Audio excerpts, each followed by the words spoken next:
दोस्तों, शिव महापुराण के चौथे अध्याय में आपका स्वागत है। तो चलिए दोस्तों, बिना किसी देरी के इस अध्याय की कथा को शुरू करते हैं। दोस्तों, जब सूत जी बिंदुक ब्राह्मण की कथा की समाप्ति करते हैं, तब शौनक जी भावपूर्वक हाथ जोड़ते हुए कहते हैं, हे महाप्राज्य सूत जी, आप धन्य एवं शिव भक्तों में श्रेष्ठ हैं।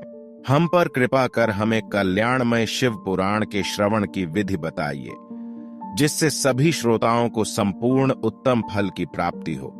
तब सूत जी ने कहा, हे मुने शौनक, तुम्हें संपूर्ण फल की प्राप्ति के लिए मैं शिव पुराण का विधि सविस्तार बताता हूं। सर्वप्रथम किसी ज्योतिषी को बुलाकर दान से संतुष्ट कर उससे कथा का शुभ मुहूर्त निकलवाना चाहिए और उसकी सूचना का संदेश सभी लोगों तक पहुंचाना चाहिए कि हमारे यहाँ शिव पुराण की कथा होने वाली है। अपने कल्याण की इच्छा रखने वालों को इसे सुनने अवश्य पधारना चाहिए। देश देश में जो भी भगवान शिव के भक्त हों तथा शिव कथा के कीर्तन और श्रवण के उत्सुक हों, उन सभी को आदर पूर्वक बुलाना चाहिए और उनका आदर सत्कार करना चाहिए। शिव पुराण सुनने के लिए मंदिर, वन प्रांत अथवा घर में ही उत्तम स्थान का निर्माण करना चाहिए। केले के खंभों से सुशोभित कथा मंडप तैयार कराएं, उसे सब ओर फल पुष्प सुंदर चंदोवे से अलंकृत करना चाहिए। चारों कोनों पर ध्वज लगाकर उसे विभिन्न सामग्री से सुशोभित करें।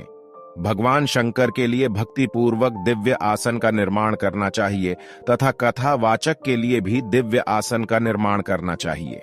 नियम पूर्वक कथा सुनने वालों के लिए भी सुयोग्य आसन की व्यवस्था करें तथा अन्य लोगों के बैठने की भी व्यवस्था करें। कथा बांचने वाले विद्वान के प्रति कभी बुरी भावना न रखें। संसार में जन्म तथा गुणों के कारण बहुत से गुरु होते हैं, परंतु उन सब में पुराणों का ज्ञाता ही परम गुरु माना जाता है। पुराण वेत्ता पवित्र, शांत, साधु, ईर्ष्या पर विजय प्राप्त करने वाला और दयालु होना चाहिए। ऐसे गुणी मनुष्य को इस पुण्यमयी कथा को बांचना चाहिए। सूर्योदय से 3:30 पहर तक इसे बांचने का उपयुक्त समय है। मध्याह्न काल में 2 घड़ी तक कथा बंद रखनी चाहिए ताकि लोग मल मूत्र का त्याग कर सकें। जिस दिन से कथा शुरू हो रही है उससे 1 दिन पहले व्रत ग्रहण करें। कथा के दिनों में प्रातःकाल का नित्य कर्म संक्षेप में कर लेना चाहिए। वक्ता के पास उसकी सहायता हेतु एक विद्वान व्यक्ति को बैठाना चाहिए जो कि सब प्रकार के संशयों को दूर कर लोगों को समझाने में कुशल हो। कथा में आने वाले विघ्नों को दूर करने के लिए सर्वप्रथम गणेश जी का पूजा करना चाहिए। भगवान शिव व शिव पुराण की भक्तिभाव से पूजा करें। तत्पश्चात श्रोता तन मन से शुद्ध होकर आदर पूर्वक शिव पुराण की कथा सुने। जो वक्ता और श्रोता अनेक प्रकार के कर्मों से भटक रहे हों, काम आदि 6 विकारों से युक्त हों, वे पुण्य के भागी नहीं हो सकते। जो मनुष्य अपनी सभी चिंताओं को भूलकर कथा में मन लगाते हैं, उन शुद्ध बुद्धि मनुष्यों को उत्तम फल की प्राप्ति होती है। फिर सूत जी शौनक से कहते हैं कि हे शौनक, शिव पुराण सुनने का व्रत लेने वाले पुरुषों के लिए जो नियम है उन्हें भक्ति पूर्वक सुनो। शिव पुराण की पुण्यमयी कथा नियम पूर्वक सुनने से बिना किसी विघ्न बाधा के उत्तम फल की प्राप्ति होती है। दीक्षा रहित मनुष्य को कथा सुनने का अधिकार नहीं है, अतः पहले वक्ता से दीक्षा ग्रहण करनी चाहिए। नियम पूर्वक कथा सुनने वाले मनुष्य को ब्रह्मचर्य का अच्छी तरह से पालन करना चाहिए। उसे भूमि पर सोना चाहिए, पत्तल में खाना चाहिए तथा कथा समाप्त होने पर ही अन्न ग्रहण करना चाहिए।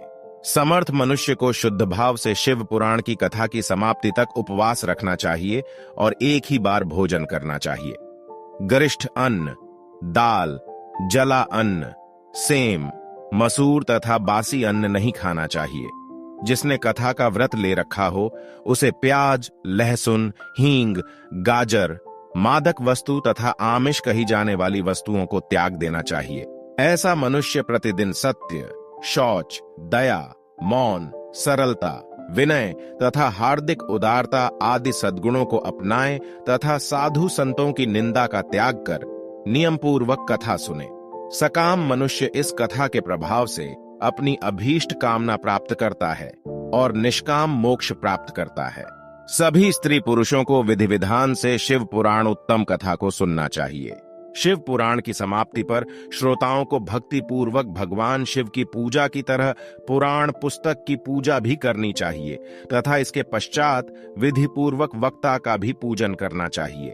पुस्तक को रखने के लिए नया और सुंदर बस्ता बनाएं। पुस्तक व वक्ता की पूजा के उपरांत वक्ता की सहायता हेतु बुलाए गए पंडित का भी सत्कार करना चाहिए।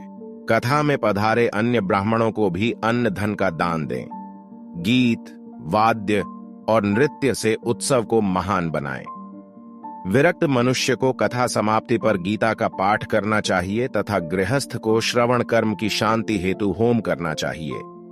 होम रुद्र संहिता के श्लोकों द्वारा अथवा गायत्री मंत्र के द्वारा करें।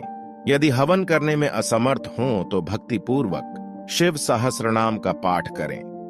कथा श्रवण संबंधी व्रत की पूर्णता के लिए शहद से बनी खीर का भोजन 11 ब्राह्मणों को कराकर उन्हें दक्षिणा दें। समृद्ध मनुष्य 3 तोले सोने का एक सुंदर सिंहासन बनाए और उसके ऊपर लिखी अथवा लिखाई हुई शिव पुराण की लिखी पोथी विधि पूर्वक स्थापित करें तथा पूजा करके दक्षिणा चढ़ाएं। फिर आचार्य का वस्त्र, आभूषण एवं गंध से पूजन करके दक्षिणा सहित वह पुस्तक उन्हें भेंट कर दें। हे शौनक, इस पुराण के दान के प्रभाव से भगवान शिव का अनुग्रह पाकर मनुष्य भव बंधन से मुक्त हो जाता है। शिव पुराण को विधि पूर्वक संपन्न करने पर यह संपूर्ण फल देता है तथा भोग और मोक्ष प्रदान करता है। मुने, शिव पुराण का सारा महात्म्य जो संपूर्ण फल देने वाला है मैंने तुम्हें सुना दिया है। अब आप और क्या सुनना चाहते हो? श्रीमान, शिव पुराण सभी पुराणों के माथे का तिलक है। जो मनुष्य सदा भगवान शिव का ध्यान करते हैं, जिनकी वाणी शिव के गुणों की स्तुति करती है और जिनके दोनों कान उनकी कथा सुनते हैं, उनका जीवन सफल हो जाता है। वे संसार सागर से पार हो जाते हैं। ऐसे लोग इहलोक और परलोक में सदा सुखी रहते हैं। भगवान शिव के सच्चिदानंदमय स्वरूप का स्पर्श पाकर ही समस्त प्रकार के कष्टों का निवारण हो जाता है। उनकी महिमा जगत के बाहर और भीतर दोनों जगह विद्यमान है। उन अनंत आनंद रूप परम शिव की मैं शरण लेता हूं। दोस्तों, यहीं पर हमारी शिव पुराण महात्म्य की सभी अध्यायों की समाप्ति होती है और जल्द ही हम आपसे विद्येश्वर संहिता के अध्याय की कथा के साथ मिलेंगे। तब तक के लिए हम आपसे विदा लेना चाहेंगे। ओम नमः शिवाय।